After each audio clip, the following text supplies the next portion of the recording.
What is going on, guys? Welcome back to another Detroit Lions video. Now, day 7 of the Detroit Lions training camp just wrapped up a few hours ago, and today we're going to be going over the major takeaways from day 7 of the Detroit Lions training camp. We're going to take a look at who had a good camp today, who is exceeding expectations today, and how the Detroit Lions roster is starting to shape up as of right now as we approach the 2020 season. Now, before we do get into the video, if you are new to the channel and are enjoying the content, consider liking the videos and subscribing to the channel, as it takes only 2 seconds out of your day to make mine. I'd be very, very appreciative, and it would mean the world to me if you could do so. But with that being said, let's get into talking about day 7 of the Detroit Lions training camp and the major takeaways from today.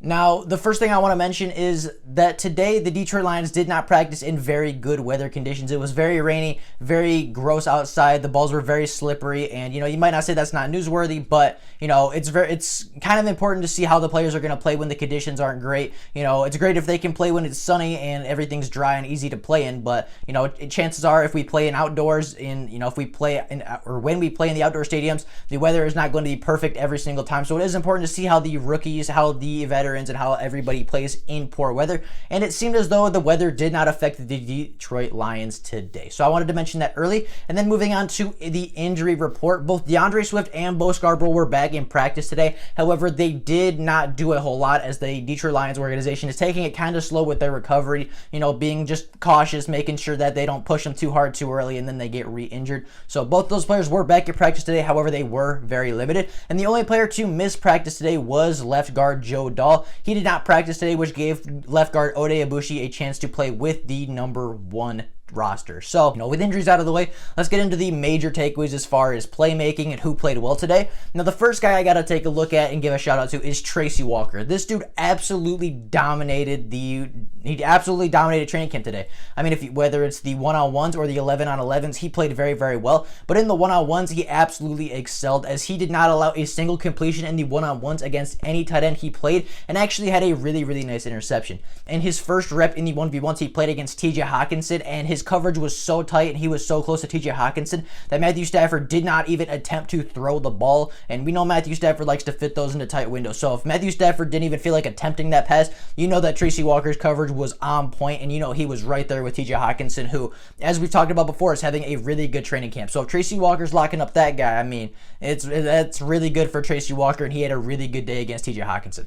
In his second rep, he went against Jesse James, where he undercut the route and had a really nice pass breakup. And in his third rep in the 1v1s, I couldn't find what tight end he was actually playing against. However, he did undercut the route really nicely and had a really nice one-handed interception to end his one-on-ones. So I mean, this dude just dominated today. He played like the safety we're all expecting him to be. He played like the breakout candidate we are all expecting him to be in the 2020 season. And I mean, Tracy Walker just outperformed everybody today, and he had a really, really nice day in training camp, and he is looking like a really good starting safety for the Detroit Lions. Moving on to the second takeaway, Jeff Okudah is getting more snaps with the first team. As we talked about before, I made a whole other video that did really well and you guys really appreciated, which is awesome. But as we talked about before, Jeff Okudah is, he struggled really early, and we were playing Jeff Okudah with the 2s, with the second string defense and against the second string offense very early in training camp. And today Jeff Okudah was with the 1s for a majority of practice, across from Desmond Trufant. So it seems as though Jeff Okudah is earning more playing time. He's earning more of a role in this defense, and he actually got to play a lot more with the first string defense today.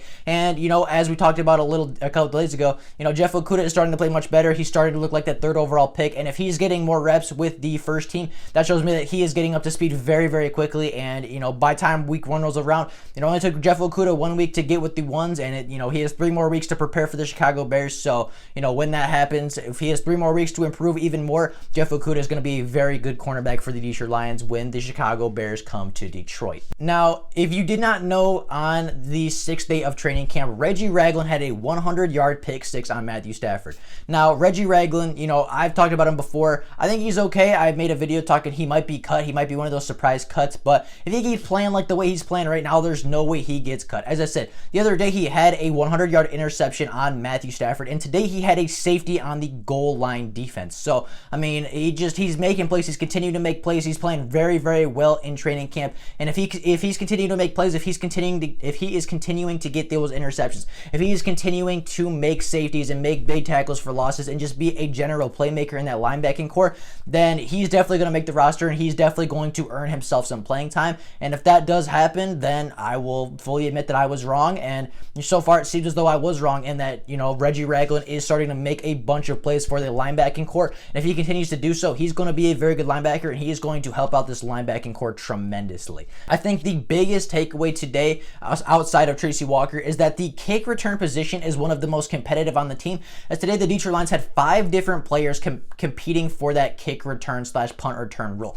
Now, those guys were Jamal Agnew, Jason Huntley, Victor Bolden, Marvin Hall, and Ty Johnson. So, I mean, that is very, very competitive. There's a lot of speed in there. We talked about Agnew yesterday. He's got speed to burn. We've talked about Jason Huntley before. He's got speed to burn. I mean, Marvin Hall is super, super fast. Ty Johnson is very fast. Victor Bolden is very fast. All these guys are fast, elusive guys that are very good kick returners, and it'll be very interesting to see how they turn out. It's going to be a very competitive, one of the most competitive on the team. And honestly, if you look at it, I think any of those guys can win the role, even down to Victor Bolden. I think he could potentially win the role. I don't think he will, but the fact that we have 5 different guys competing for that right now means whoever wins the job is going to be a very good punt returner, and our punt return and kick return game should be really, really good for the Detroit Lions. In my opinion, I do think Jamal Agnew or Jason Huntley will win that role. Whether, I don't know who it's going to be, but I do think both of them make the team. I think both of them are going to get a shot at kick and punt return throughout the NFL regular season.